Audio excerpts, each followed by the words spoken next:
notamment chez les boys bands, ou encore les Spice Girls. Certains murmurent que Victoria Beckham n'aurait jamais chanté la moindre note. Quant au bon vieux playback, des stars du calibre de Madonna ou encore Britney Spears l'utilisent régulièrement sur scène.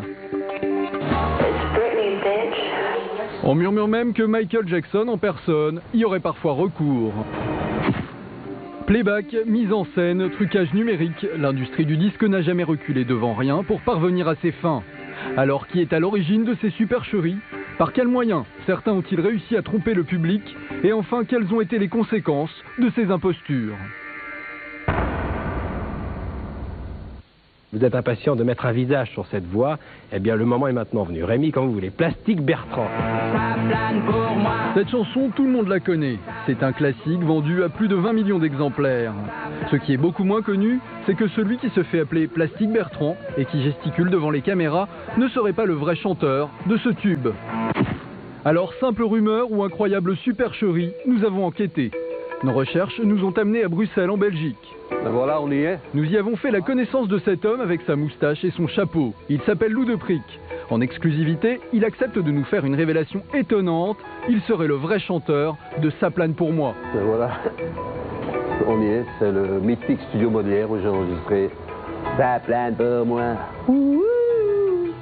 L'histoire de Lou de Prick est étonnante. À l'époque, en 1977, il n'a pas du tout le look pour chanter du punk commercial et en plus il s'estime trop vieux. Il va donc chercher un jeune homme pour assurer à sa place les playbacks à la télévision. J'étais pressé de sortir ce disque le plus vite possible, parce que le disque était fini, mixé, arrangé, tout. J'ai même choisi la pochette avec du vieux papier d'emballage pour faire plus punk. Et puis, il y a un copain qui m'a dit, je connais un mec, un batteur, il s'appelle Roger Jouret, il travaille dans un orchestre, il faudrait le convoquer. Ce Roger Jouret, on va lui donner un nom plus vendeur, on l'appellera Plastique Bertrand. Devant les caméras, il fait semblant de chanter. La voix est celle de Lou de Prick. D'ailleurs, pour nous le prouver, il nous fait une petite démonstration au micro. Écoutez, c'est étonnant. Wham bam, mon chasse plastique sur mon lit, a bouffé sa langue en buvant trembant whisky. Quant à moi, peu dormi, oui, débris, mais j'ai dû dormir dans la gouttière. J'ai eu un place. Nous avons contacté sans succès Plastique Bertrand pour qu'il nous donne sa version des faits. Il est revenu sur cette affaire dans son autobiographie sortie l'année dernière, et pour lui, pas de doute, il est bien le vrai interprète de la chanson. Pourtant, selon Lou de Prick, non seulement il n'a jamais chanté Ça plane pour moi, mais Plastique Bertrand n'aurait carrément jamais chanté la moindre note sur ses 4 premiers albums. On a essayé de le faire chanter, mais il a une voix entre Hervé Villard et Michou, quoi. C'était un peu difficile, donc on l'a fait répéter, ça marchait pas. Dans son livre Ça plane pour moi, Lou de Prick raconte tous les détails de cette supercherie, et en exclusivité, il nous en apporte des preuves. Voici un extrait d'une autre chanson, Gueule d'amour. Là, c'est la voix de Plastique Bertrand. Gueule d'amour. Tu te souviens de ça ?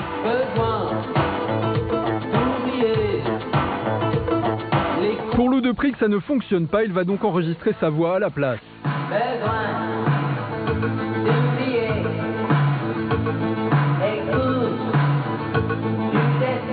Cette extraordinaire supercherie a fait la fortune des deux hommes, mais attention, le playback, ça peut parfois jouer de très mauvais tours. Nous sommes en novembre 1990. À cette époque, un scandale sans précédent met en émoi toute l'industrie du disque. Le duo Milli Vanilli donne une conférence de presse où ils restituent leur Grammy Award de meilleurs artistes-interprètes de l'année.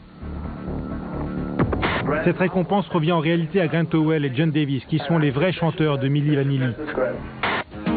En faisant ce mea culpa, Rob Pilatus et Fabrice Morvan viennent de mettre un terme à l'une des plus grandes supercheries de l'histoire de la musique. Derrière l'imposture Milli Vanilli se cache un homme. Son nom, Franck Farian. Et cet homme, nous l'avons retrouvé. Il se cache dans cette maison au milieu des bois, à quelques kilomètres de Francfort en Allemagne. C'est dans ces studios isolés que travaille le producteur allemand Franck Farian. Son nom ne vous dit peut-être rien, pourtant il a un palmarès extrêmement impressionnant. Dans cette pièce se trouve toute mon histoire, tout ce que j'ai produit durant les 40 dernières années. Vous voyez là, c'est écrit Boney M, 1979. Et oui, l'homme qui est à l'origine de Boney M, c'est lui. Ancien chanteur de variété, Farian se passionne pour le mouvement disco et il décide de faire son propre disque. Nous sommes en 1975 et il enregistre un premier single, Daddy Cool. Le problème, c'est qu'il est allemand, il a les cheveux roux et la peau blanche, mais le producteur, malin, a une idée de génie. Avec la maison de disques, on s'est dit qu'on allait trouver un groupe en organisant un casting. C'est comme cela qu'on a trouvé Bobby Farrell, Maisie Williams, Liz Mitchell et Marcia Barrett. Pour les Boney M, le succès est immédiat et tout le monde reconnaît la voix grave du chanteur comme la marque de fabrique du groupe. Mais une fois encore, si les trois filles sont bien les chanteuses, celui qui est sur scène avec elles ne chante pas la moindre note. Cette voix grave, c'était ma voix, que j'avais enregistrée comme voix témoin en studio. Mais tout le monde m'a dit qu'il fallait que je continue à chanter parce que c'était super comme ça. Bobby Farrell, lui, c'était un bon danseur et c'était déjà très bien. Et c'est ainsi que Bobby Farrell va passer presque 10 ans à faire semblant de chanter.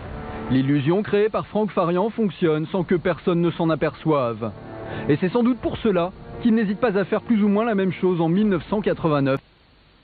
Les perdants de la crise, premier point fondamental. Deuxième point fondamental, qui commence le jour de l'enregistrement du clip Girl You Know It's True. Avant de tourner le clip, je vois les deux garçons avec les micros en train de mimer les paroles de la chanson. Je leur ai dit, hey, les gars, vous n'êtes pas des chanteurs, vous êtes ici pour danser. Seulement voilà, ce jour-là, les vrais chanteurs Brad Howell et John Davis refusent d'apparaître dans le clip.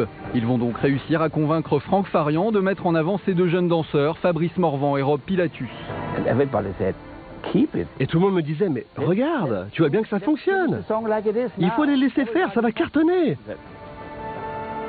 Mais moi, ça me rappelait un petit peu l'histoire de Boney M. Et je n'avais vraiment pas envie de refaire le coup de la supercherie.